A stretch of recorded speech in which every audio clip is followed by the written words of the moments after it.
question, okay? First of all, Lincoln, Franklin, and Hamilton were not English assets. They were not English spies. But did they have contacts in the British Empire? Of course, because Britain was the most powerful country at this time. So there's going to be a lot of overlap, okay? There's going to be a lot of shared affinities, a lot of shared interests.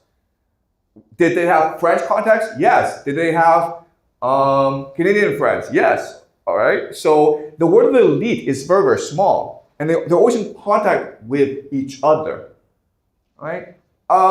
So it is true that British capital shifted to America after the Civil War, right? And this led to the founding of the Federal Reserve, which led to Bretton Woods. Okay. So what happened was that the British were getting filthy rich of India and China, right? So they basically enslaved India and deindustrialized India and just stole trillions of dollars from India. They enslaved China with opium, and they were stealing trillions of dollars from China. And now what they have to do is invest their money somewhere. And the best place in the world to invest your money at this time would be America. You could also invest in South America, but the Americans were much harder working. They were much more ambitious. So a lot of the money went to America. Now, at this time in history, the Americans didn't like the British because they fought a war to get rid of the British, right? So the idea that you have all these trillions of dollars coming into America to buy out America, the Americans wouldn't have put up with this. So the solution was to have agents, people like Rockefeller, Carnegie, Vanderbilt, disguised as entrepreneurs, right? They were poor, and through their hard work, through their merit, they became billionaires. And that was they were a creation of the city of London. They were a creation of British capital in order to co-opt America. And they were so powerful that they were then able to influence American politics and then create the Federal Reserve, which then, after World War II, led to the Bretton Woods system. Okay, so that's what happened. So this is something that is still impacting America today. And many people who support Trump believe that Trump is a messiah figure who's come to help America rid itself of the disease of transnational capital, to get rid of the British, okay, to fight another 1776. There are millions of Americans who believe this, all right, and they have a point. All right, from Zoran.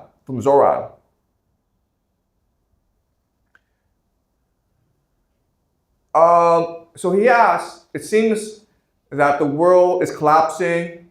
Is there a way out of this collapse? The world is a fat person, but is it possible for the fat person to maybe work out, lose weight, and become healthier?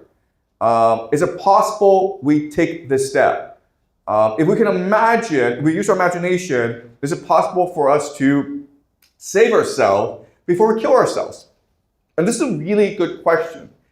And first of all, I would say it's unlikely, okay? Because the reality is that, yes, in theory, we could change, but in reality, if you just look around the people around you, most people don't change, okay? I would say of all the nations in the world, the nation that is the most resilient, that is the most creative, that could change possibly, is America.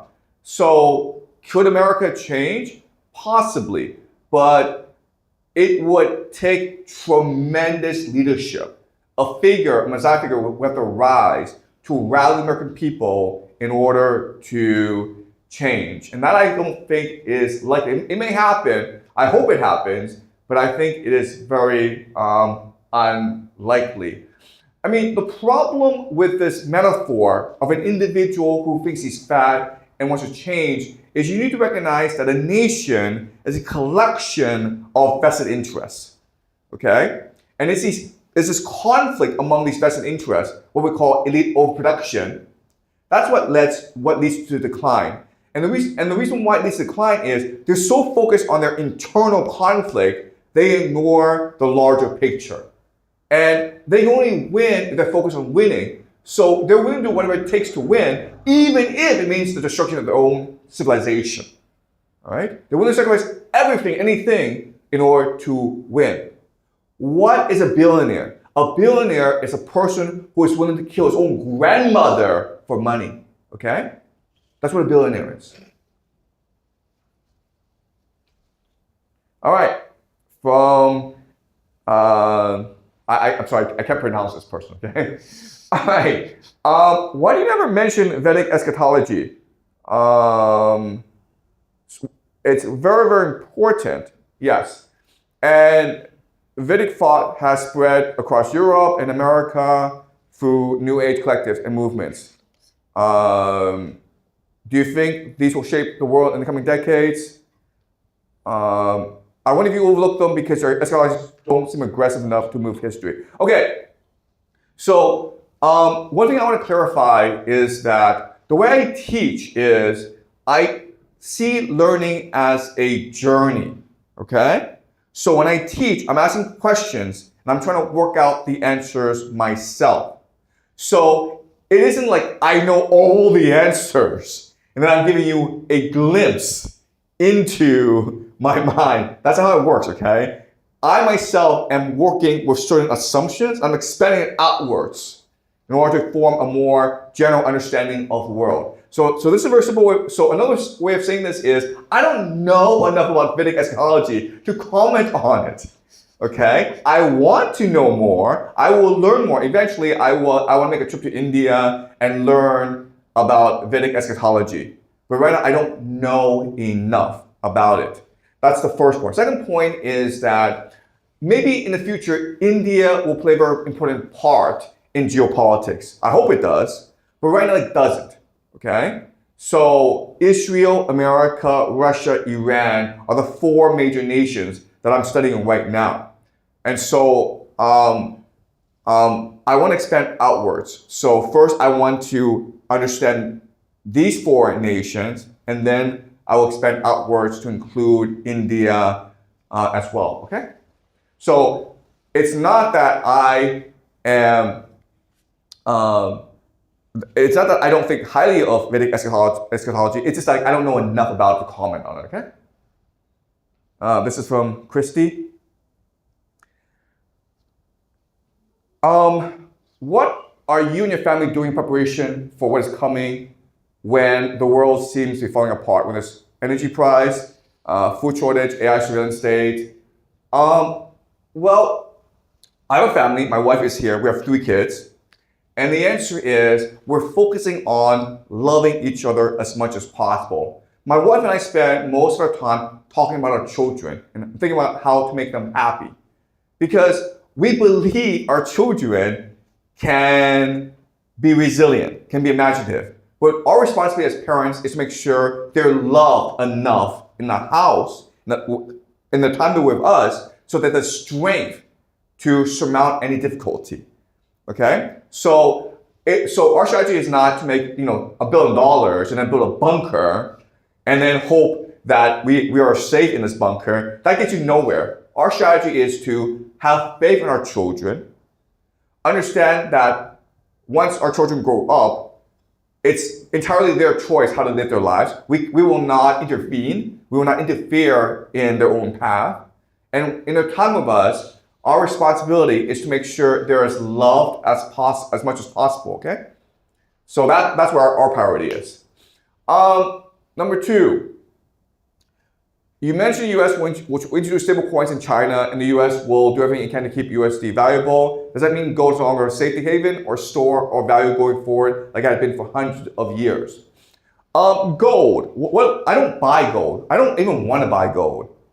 Okay, and the reason why is that you're using money in order to buy things to solve everyday problems. Gold is a store of value because you obviously can't use gold to go to the convenience store and buy a bottle of water. That's just retarded, okay?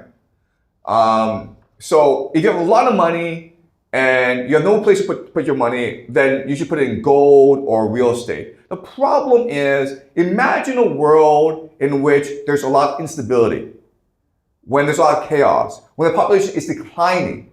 Well, in that scenario, well, your problem isn't how much money you have, because the value of gold is going to go down in value because there's less demand, there's less people. Your problem is, how do I maintain my faith in myself? How do I have the strength to surmount the psychological turmoil of chaos? How do I find the courage to go work with other people in order to rebuild a new world?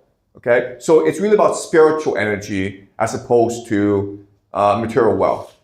All right, number 3. You will mention there'll be a depression after the fall of the petrodollar, but then you mention that U.S. will force China and other countries to purchase gas from the U.S. so that people will keep buying U.S. debt and rely on the U.S. dollar. Do you see an economic depression happening worldwide due to the downfall of U.S. dollar, or will this crisis be averted due to the U.S. forcing others to buy its gas? Yes, I did mention the United States has a strategy of forcing the entire world to buy its gas and its oil.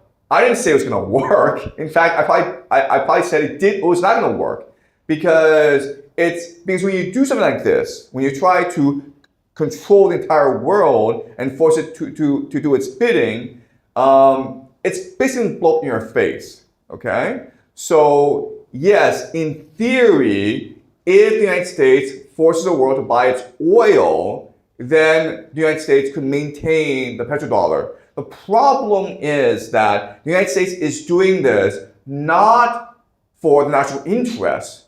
The United States is doing this in order to promote the interests of certain factions and interest groups within the American elite.